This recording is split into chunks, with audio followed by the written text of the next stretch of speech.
नमस्कार साथियों, T4 teacher के यूट्यूब चैनल पर आप सभी का हार्दिक स्वागत है। आज के इस वीडियो में हम सामान्य विज्ञान के 36 महत्वपूर्ण प्रश्नों को आज के इस वीडियो में कवर करेंगे और यह प्रश्न परीक्षा में आए हुए सिलेक्टेड प्रश्न है और आज का यह हमारा वीडियो सामान्य विज्ञान का पार्ट नंबर 8 है।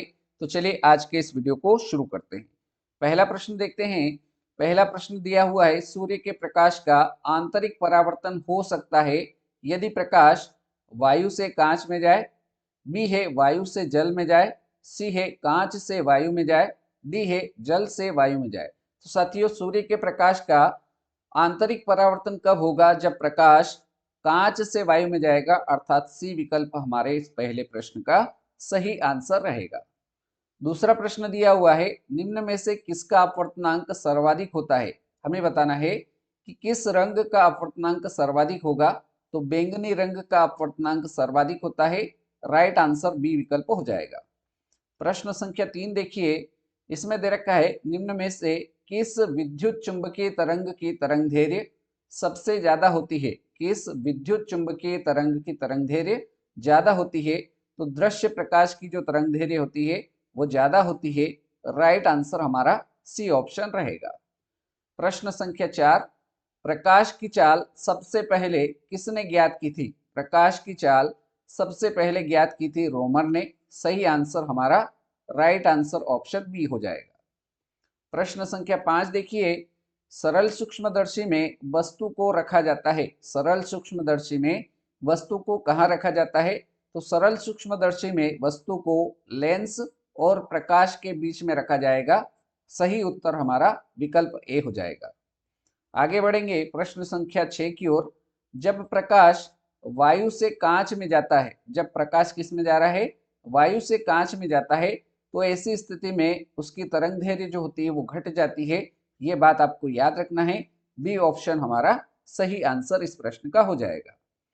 अगला प्रश्न है प्रश्न संख्या 7, पूर्ण आंतरिक परावर्तन होता है जब प्रकाश जाता है, किस में जाएगा? तो पूर्ण आंतरिक परावर्तन जब होता है तब प्रकाश हीरे से कांच में जाता है, तब पूर्ण आंतरिक परावर्तन होता है। सही आंसर ऑप्शन ए के साथ रहेगा। प्रश्न संख्या 8 देखिए, प्रकाश तंतु किस सिद्धांत पर कार्य करता है? बताना है प्रकाश तंतु किस सिद्धांत पर कार्य करता है। तो यह पूर्ण आंतरिक परावर्तन के सिद्धांत पर कार्य करता है। सही आंसर हमारा ऑप्शन ए हो जाएगा।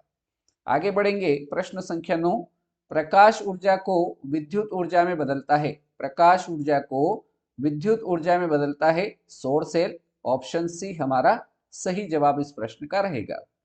आगे बढ़ेंगे प्रश्न संख्या 10 की ओर। यांत्रिक ऊर्जा को विद्युत ऊर्जा, यांत्रिक ऊर्जा को किस में बदला जा रहा है? विद्युत ऊर्जा में बदलने वाला यंत्र कौन सा है? तो याद रखिए, यांत्रिक ऊर्जा को विद्युत ऊर्जा में बदलने वाला यंत्र डायनेमो है। सही आंसर हमारे इस प्रश्न का विकल्प ए के साथ रहेगा।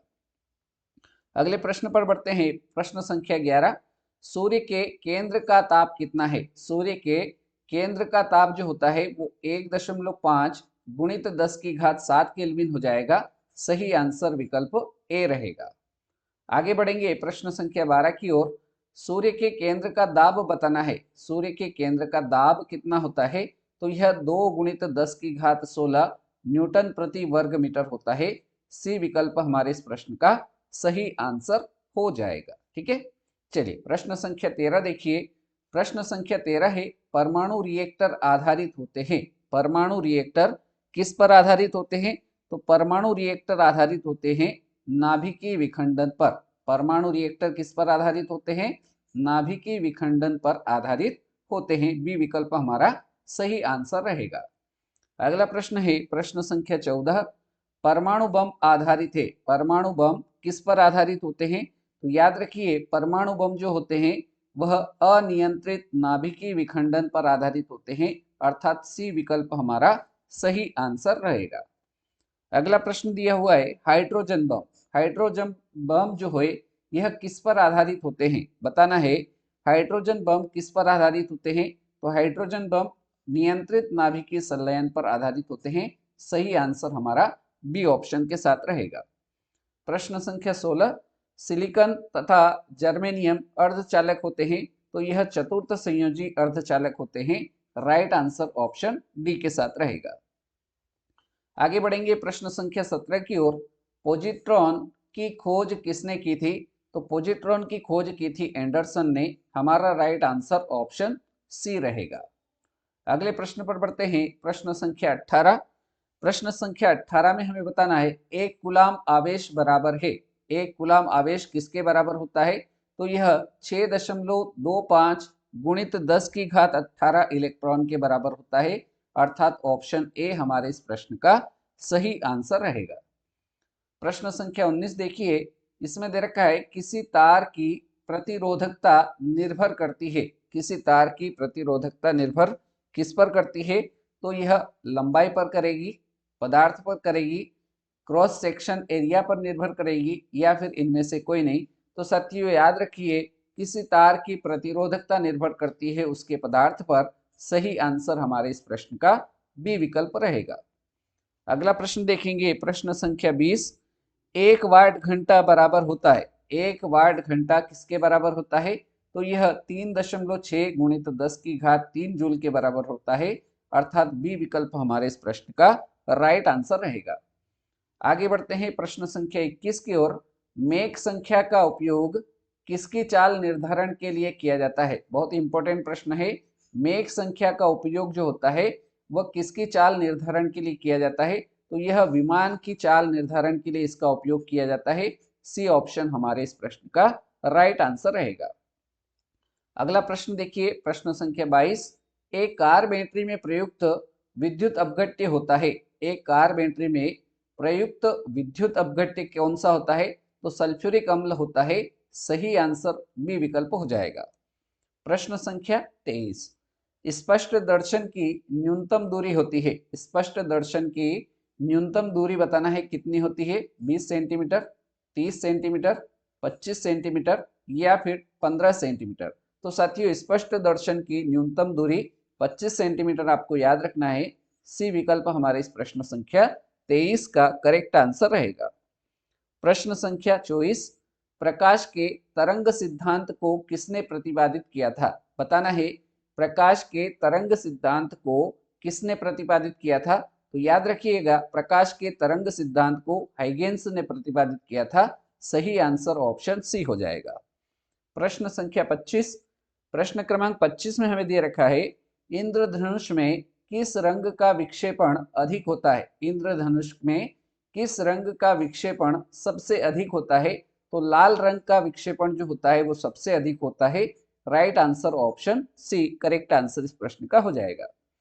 प्रश्न संख्या 26 देखिए, प्रश्न क्रमांक 26 में हमको बोला गया है पानी के ऊपर तेल परत का चमकना उदाहरण है। पानी के ऊपर तेल परत का चमकना किसका उदाहरण है? प्रकीर्णन का है, अपवर्तन का, परावर्तन का, या फिर व्यतिकरण का? तो पानी के ऊपर तेल परत का चमकना यह व्यतिकरण का उदाहरण कहलाता है। राइट आंसर ऑप्शन डी के साथ रहेगा। अगले प्रश्न पर बढ़ते हैं, प्रश्न संख्या 27। धूप के चश्मे का पावर होता है। धूप का जो चश्मा होता है उसका पावर कितना होता है? 0 डायोप्टर, 1 डायोप्टर, 2 डायोप्टर, या फिर 3 डायोप्टर? तो साथियों धूप का जो चश्मा होता है उसका पावर 0 डायोप्टर का होता है। सही आंसर ऑप्शन ए के साथ रहेगा। प्रश्न संख्या 28। प्रश्न क्रमांक 28 में हमें बोला गया है वायुमंडल में प्रकाश के विसरण का कारण क्या है? धूलकण है, जल वाष्प है, हीलियम है, या फिर कार्बन डाइऑक्साइड है? तो बताइए वायुमंडल में प्रकाश के विसरण का कारण क्या है? तो साथियों वायुमंडल में प्रकाश के विसरण का जो कारण है वो धूलकण है। सही आंसर आपका ऑप्शन ए इस प्रश्न का सही उत्तर हो जाएगा। प्रश्न संख्या 29 देखिए, प्रकाश की गति किसके बीच से जाते हुए न्यूनतम होगी? प्रकाश की गति किसके बीच से जाती हुई न्यूनतम होती है? तो इसमें कांच आपका सही उत्तर हो जाएगा। विकल्प ए राइट आंसर इस प्रश्न का रहेगा। प्रश्न संख्या 30 देखिए, प्रश्न क्रमांक 30 है सूर्य की ऊष्मा पृथ्वी पर कैसे पहुंचती है? सूर्य की जो ऊष्मा होती है वह पृथ्वी पर कैसे पहुंचती है? चालन के द्वारा, विकिरण के द्वारा, संवहन के द्वारा, या फिर परावर्तन के द्वारा? तो सूर्य की ऊष्मा पृथ्वी पर विकिरण के द्वारा पहुंचती है। राइट आंसर आपका ऑप्शन बी इस प्रश्न संख्या 30 का राइट आंसर हो जाएगा। अगले प्रश्न को देखते हैं, प्रश्न संख्या 31। रेफ्रिजरेटर में थर्मोस्टेट का कार्य है। रेफ्रिजरेटर में थर्मोस्टेट का कार्य क्या है? तापमान कम करना, हिमायन ताप को बढ़ाना, एक समान ताप को बनाए रखना, या फिर डी ऑप्शन है गलनांक को घटाना। तो साथियों याद रखिए, इंपॉर्टेंट प्रश्न है। रेफ्रिजरेटर में थर्मोस्टेट का कार्य जो होता है वह तापमान को एक समान बनाए रखने का कार्य होता है, अर्थात इस प्रश्न का राइट आंसर ऑप्शन सी हो जाएगा। अगले प्रश्न को देखेंगे, प्रश्न संख्या 32। शुद्ध जल का क्वथनांक फ़ारेनहाइट स्केल पर क्या होगा? शुद्ध जल का क्वथनांक पूछा जा रहा है, फ़ारेनहाइट स्केल पर क्या होगा? तो इसका राइट आंसर हो जाएगा 212 डिग्री, अर्थात डी ऑप्शन हमारे इस प्रश्न का राइट आंसर रहेगा। प्रश्न संख्या 33। केल्विन तापमापी में बर्फ का गलनांक होता है। केल्विन में बर्फ का गलनांक पूछा जा रहा है, तो राइट आंसर इस प्रश्न का क्या होगा?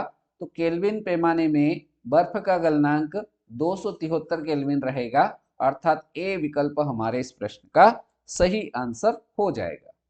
आगे बढ़ेंगे प्रश्न संख्या 34 की ओर। ध्वनि का वेग सबसे ज्यादा होता है इस्पात में, निर्वात में, जल में, या फिर इनमें से कोई नहीं। तो याद रखना है, ध्वनि का वेग सबसे ज्यादा जो होता है वह इस्पात में होता है, अर्थात ए विकल्प हमारे इस प्रश्न का राइट आंसर रहेगा। ध्वनि का वेग सर्वाधिक होता है। प्रश्न अगला है, ध्वनि का वेग सर्वाधिक होता है ठोस में होगा, गैस में होगा, द्रव में या वाष्प में? तो ध्वनि का वेग सर्वाधिक ठोस में होता है, अर्थात ए विकल्प हमारे इस प्रश्न का बिल्कुल सही आंसर हो जाएगा। और साथियों अब बारी है आज के इस वीडियो के अंतिम प्रश्न की। प्रश्न संख्या 36। ध्वनि का प्रभाव कान में कितने समय तक रहता है? ध्वनि का प्रभाव कान में कितने समय तक रहता है? 1/5 सेकेंड, 1/10 सेकेंड, 1/15 सेकेंड, या फिर 1/20 सेकेंड? राइट आंसर इस प्रश्न का क्या रहेगा? ध्वनि का प्रभाव कान में 1/10 सेकेंड तक रहता है, अर्थात अंतिम प्रश्न, प्रश्न संख्या 36 का जो करेक्ट आंसर होगा वो ऑप्शन बी के साथ हो जाएगा। तो इस प्रकार से साथियों आज के इस सामान्य विज्ञान के 8वें पार्ट में हमने 36 महत्वपूर्ण प्रश्नों को आज के इस वीडियो में कवर किया। उम्मीद करता हूँ ये 36 प्रश्न आपको समझ में आए होंगे। वीडियो अगर हेल्पफुल लगा हो तो ज़्यादा से ज़्यादा लाइक करिए, अपने सभी साथियों तक ज़्यादा से ज़्यादा शेयर करिए, और चैनल पर नए हो तो चैनल को सब्सक्राइब कर लीजिए ताकि इस प्रकार के नए वीडियो आपको मिल सके। आपने इस वीडियो को अंत तक देखा उसके लिए बहुत बहुत धन्यवाद। अगले वीडियो में मिलते हैं नए प्रश्नों के साथ, तब तक के लिए जय हिंद, जय भारत, धन्यवाद।